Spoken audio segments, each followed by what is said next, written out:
When I say I'm invested, I mean invested by all the stuff I hear in the school bathrooms. So school got out last week, so I feel like it's only fitting to make a video about all the stuff I heard go down in the school bathrooms. So one day I was in the bathroom, literally minding my own business, doing my business, and all of a sudden these groups of girls just walk on in. Now, I could already tell that stuff was about to go down by their tone of voices. I don't even think they noticed I was in there because they were dropping names. But for this video, I'm going to use like fake names. So anyways, one of these girls was talking about how a girl at my school, let's call her Mila. These people were talking about how Mila got kicked out of a party and so she called the cops. Now, everyone at my school hates Mila, and I mean hates. Like, everyone says how she's the biggest B word and how she's just so fake. So anyways, Mila was dating this boy, let's name him Mason. And at this party, Mason was flirting with a lot of boys. So Mila got rightfully upset and they got into a huge fight in front of all of Mason's friends. So Mila and Mason were both so upset and mad at each other. And Mila decided to pour Mason's drink on top of his head. And so after that happened, Mason slapped Mila. And I mean slapped. So Mila got up after she was slapped and kicked Mason in the balls. And that's when stuff went down. And all of Mila's little minions started attacking Mason's friends. And it just got into like this huge fight. And so the person who's hosting the party was one of Mason's friends. So he kicked out Mila. And supposedly after that happened, Mila called the cops. And honestly, just hearing this part, Mila doesn't even sound like the bad guy up here. Like, I would react in the same way, no offense.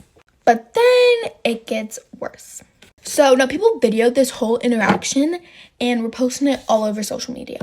So when this was getting posted, everyone was super confused because Mila has been telling people that her and Mason broke up. She said that she broke up with Mason like a week ago because, I don't know, she was bored of him or something. So they were completely broken up. So after being kicked out of the party, Mila called the cops for underage drinking.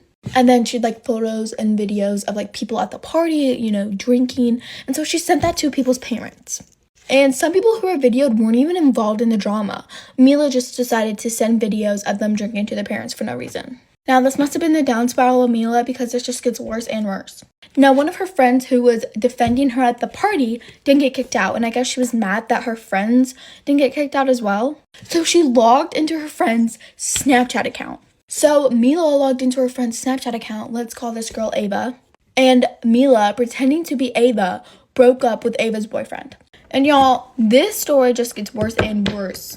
So for part 2. Part 2 of all the drama I hear go down in the school bathrooms. So where we left off, Mila just logged into Ava's Snapchat account, and while pretending to be Ava, she broke up with Ava's boyfriend. For this story, let's call Ava's boyfriend Ethan. Anyways, so Ethan was super confused and upset why his girlfriend would just break up with him. So Ethan knew Ava was at that party, so he decided to pull up. Because Ethan was texting Ava 1,000 times on Snap, but she wouldn't answer. And that's because Mila was on her account. And when Ethan pulled up to the party, Ava was like, "Hey, what are you doing here?" And Ethan was so mad, and he was like, "You just broke up with me." And Ava was super confused because she was at that party. She was minding her own business. And so Ethan pulled out his phone and showed Ava the screenshots of her breaking up with him. And she realized that someone hacked into her Snapchat account. So she tried to log in, but the password failed. So while on Ava's account, Mila was posting all of these personal photos of Ava. And some of them were a little skimpy. And Mila was posting these on Ava's public story for everyone to see. And if I was Ava, I would have thrown hands. I don't even know what I would have done. What Mila did completely crossed the line. So Ava already had a suspicion that it was Mila because everybody at my school knows that Mila is not the friendly type. She is petty and will take revenge. So Ava called Mila and confronted her. Now, by now, everyone already saw Ava's story, and other people at that party were going up to Ava asking what's going on, why are you posting this? So Ava was telling everyone at that party what Mila just did. And as I said before, I go to a very small private school. There's 30 people in my grade.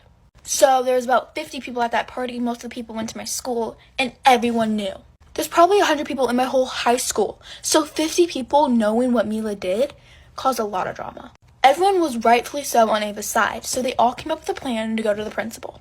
Now, you can't really go to the principal without a school drama, so the principal didn't really do anything. Ava, being the girl boss she is, told her mom everything. Now, Mila has pissed off so many people, so they decided to all group up and tell Mila's mom everything Mila has ever done. Now, Mila, let's just say her rice purity score is very low. So they had a lot to tell Mila's mom. And let's just say the confrontation was super messy. Imagine like 40 kids from your school show up to your house and tell your mom everything you've ever done. And show her videos of you vaping and drinking. So when all these people showed up at Mila's house, she wasn't home. And midway through telling Mila's mom everything Mila has ever done, Mila walked through the door. And I wasn't there, obviously, but these girls were describing it in such a descriptive way, I can't help laugh. They said Mila just stood there like that one standing emoji. I'll put it up. They said she had a look of fear in her face that was unlike no other. They said she was standing like this. Like from more story times. Good morning. It's almost 7 and my face is swollen because I was crying last night. Basically, school is just way too freaking much. I'm so done with it. Yesterday I missed, and while I was out, you wanna know what I missed? I missed a Spanish quiz, which apparently was the hardest quiz ever taken. That second period, third period, I missed an in-class writing. Those are freaking always hard. A-Push, I missed a surprise quiz at a presentation. AP Psych, I missed an FRQ, and Physics, I missed the starting of our lab. And then, you know, on top of stuff that I missed, this isn't something that I necessarily missed, but I have this giant project in Spanish where I have to, like, research the geography, history, and, like, political figures of Colombia, and I have to come up with a 4-minute speech about it. Entirely memorized. I cannot have any note cards. No, nothing. Entirely memorized. Really? That is too much in English. How am I supposed to do that in Spanish? I kid you not, my teacher, she literally said, "Oh, I know it's hard. Nobody ever does good on it. It's hard for everybody. It's even hard for native speakers." If it's hard for people who already speak the language, what makes you think I'm gonna be able to do that? So basically, if you couldn't tell, I am so incredibly stressed about quite literally everything going on in my life. And to make that even better, I honestly have no idea what's going on in any class. Like, I know people say that, but like, genuinely right now, I could not tell you what half of anything is in majority of my classes. And like, it's not that I don't pay attention, it's the fact that it just doesn't register in my head. You know what I mean? Like, I can sit there and take the notes, but after the class is over, I forget everything. Anyway, that's all. Bye. Get ready with me for school. I freaking hate my school so much. Okay, so yesterday it was flooding really bad. And my school sent out an email to parents to come pick us up. And that whole process was chaotic. Can y'all hear that? That whole process was chaotic because there is around 3,000 to 4,000 kids at my school. But anyways, yesterday night, they sent out an email saying they're not canceling school. Okay, tell me why I just figured out what glazing meant. Like, do you know whenever people comment glazing or something? Anyways, I thought it meant something totally different than what it meant. I honestly don't know why I did my makeup or hair because it's freaking raining. But my friend's gonna Dutch braid my hair today. Anyways, yesterday I saw this girl make slime on her carpet, and it reminded me of the time that I got slime on my carpet. Except she did it on purpose. But that's how I got slime banned in our house. Except I made some recently, so my freaking brain rot is so bad. This past week, I've had to like pause and think what just came out of my mouth. And this week, me and my sister were talking about the TikTok Riz party, and my mom was like, "What the flip are y'all talking about?" I totally forgot I had this dodgeball thing today. So if I go live today, it's going to be way later. So hopefully you guys are still up. If not, I'll probably just go live tomorrow. Okay, the thunder has kind of stopped, so hopefully it won't be bad at my bus stop. Yesterday, whenever I went to my bus stop, it started raining on me, and it was so bad. My bus was late again, and we were standing outside for 15 minutes in the rain. So my curls were gone by the time I got to school.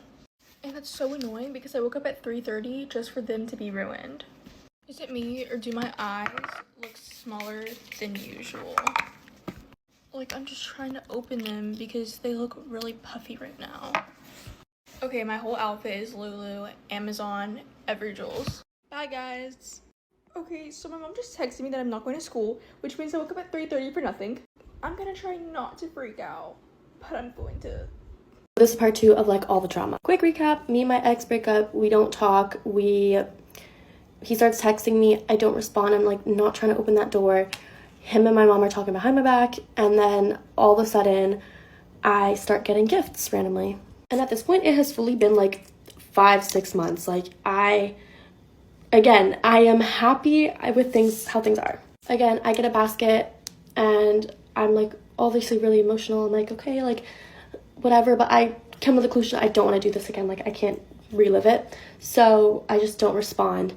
And I'm pretty sure he asked me to go to dinner, but I was like, he's like, please respond if you want to go just as friends, just to catch up. But I was like, I am not opening the door again, which a lot of you guys are like commenting, being like, oh, you're opening the door. Trust me, I am not. If I went to the dinner, I would have opened the door. If I texted back, I would have opened the door. Like, dropping off gifts, like, I'm not doing anything. And I genuinely thought it was gonna end there, so I was just like, okay, this will be the last of it. Like, I made my decision, I'm done. But I was very wrong. Next thing I know, I get a text at like 4 a.m. of him being like, oh, my grandma ended up passing away, and the last thing she told me to do is like to go after what I want. And he's like, what I want is you. He's like, I will see you soon, heart. And I was like, oh, what does this mean? At this point, I am just very confused. I don't know what's going on, but I'm like, let me go on with my life. I go to class, and then yeah. So I go to class and I come home because I was like, I had practice an hour, so I was like, let me just, relax. Let me just, I don't know, do some homework. And I see his car in front of my building, and I was like, I had a gut feeling. I was like, I know it's him. So I literally run into the building hoping that he just did not see me. And then I remember I had a package. I was like, okay, let me go to the front office. I go to the front office and I pick up the package, and then the girl who lives next door to me, bless her soul, she comes running downstairs, and then she's like, he's at your door. And I was like, what? And she's like, yeah, he's at the staircase waiting for you. And I was just so scared. And I'm like, I don't want to see him. Can you guys like get him to kick him out? Like I genuinely like don't want to see him. So they end up kicking him out because what are they going to do? And he told them in a nice way, he said, oh, if I'm not allowed to go inside, then I will wait for her outside. And I'm standing up inside, I'm looking outside, and he's walking around my building, and I literally have practice in like 30 minutes, which I cannot physically get out of the building without talking to him. And I'm like, I'm just not in the right, like, I just don't want to talk to him. So we call campus security to kick him out, and I had to get escorted to my practice. Oh my god, I'm gonna have to make a part 4, guys. This is really long. Alright guys, here is the long-awaited story time. I wasn't gonna make this just out of pure respect, but I feel like I'm not being respected, so at this point, I just don't care anymore. So me and my ex broke up 7 months ago, the beginning of school. There were just a lot of issues, and I was sick of like them not being worked out, and it was just me begging constantly. So long story short, we broke up. I started working on myself, I was independent, I was happy, and whatever. As the months started going by, I had a feeling that him and my mom had been talking behind my back and like all this stuff, because my mom would always say like really rude comments to me about the situation and like blaming me for everything, even though it was like I didn't really do anything wrong, I would say.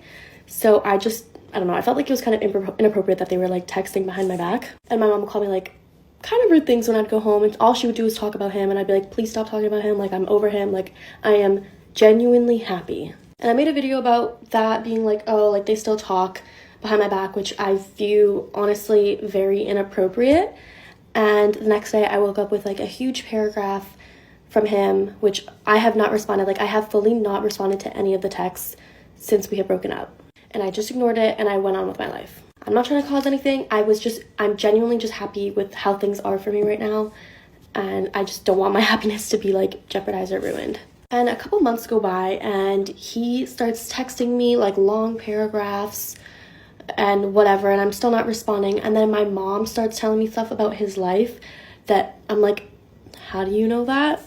And they both tell me that essentially his grandma passed away and he's just like really upset. And I really liked his grandma. She was honestly the sweetest person ever, but I just don't think me reaching out in this moment specifically would have been the best thing, because I just don't, like, at the end of the day, I feel like my happiness should be prioritized in any of these senses. And if contacting someone makes me uncomfortable, I really don't want to contact someone. And it was so weird that my mother was also like talking to him behind my back.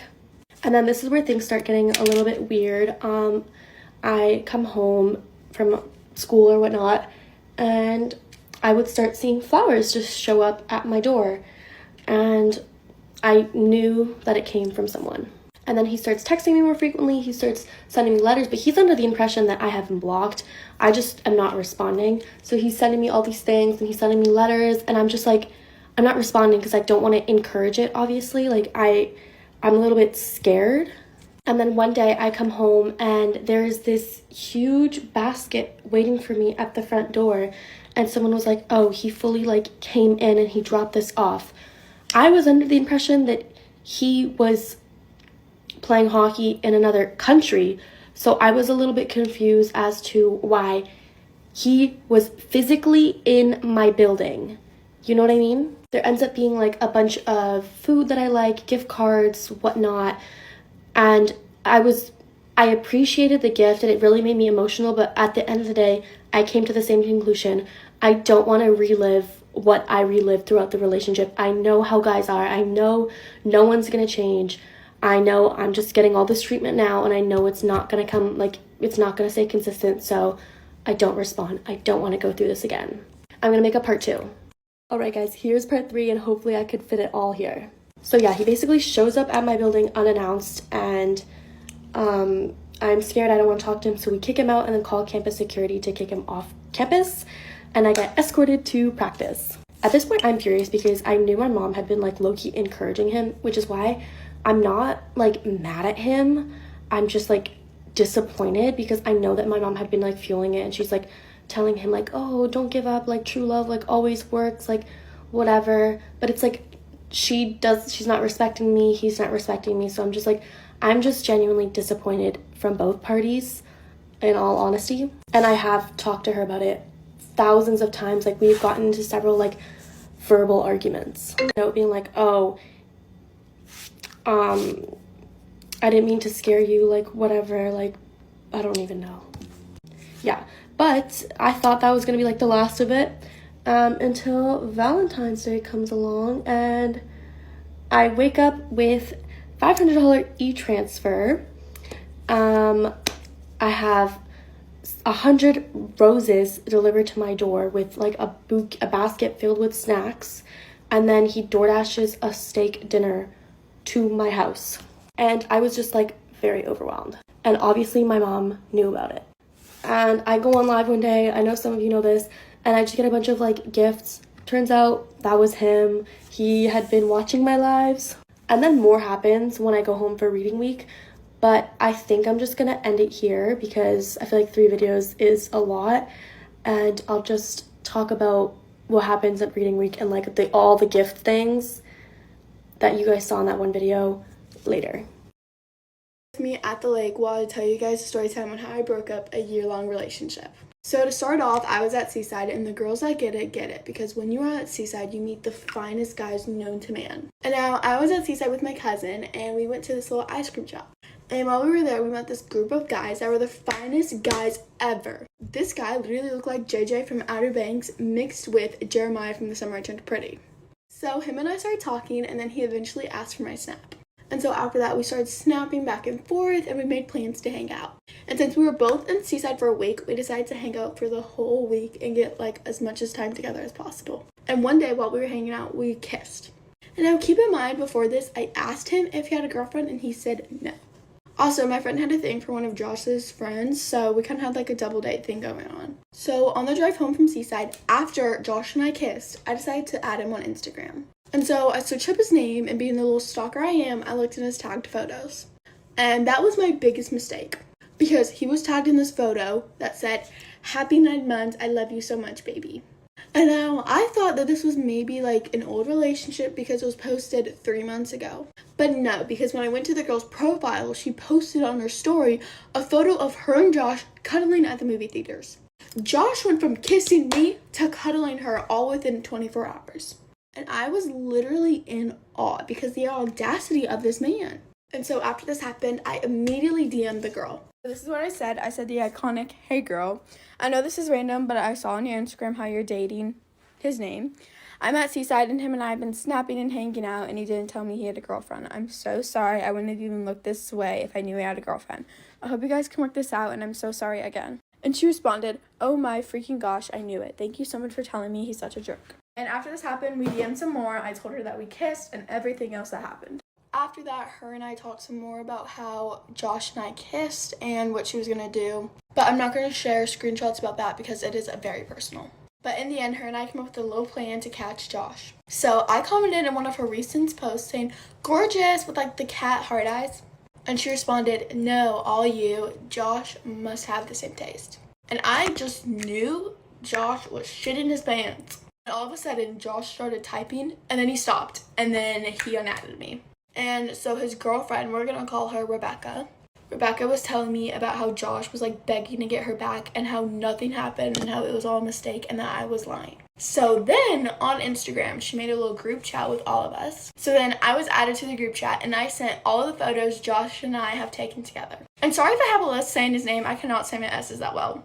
Anyways, so I sent all of the photos of Josh and I together and then he literally said, "That isn't me." And y'all, it gets even funnier like for part 2.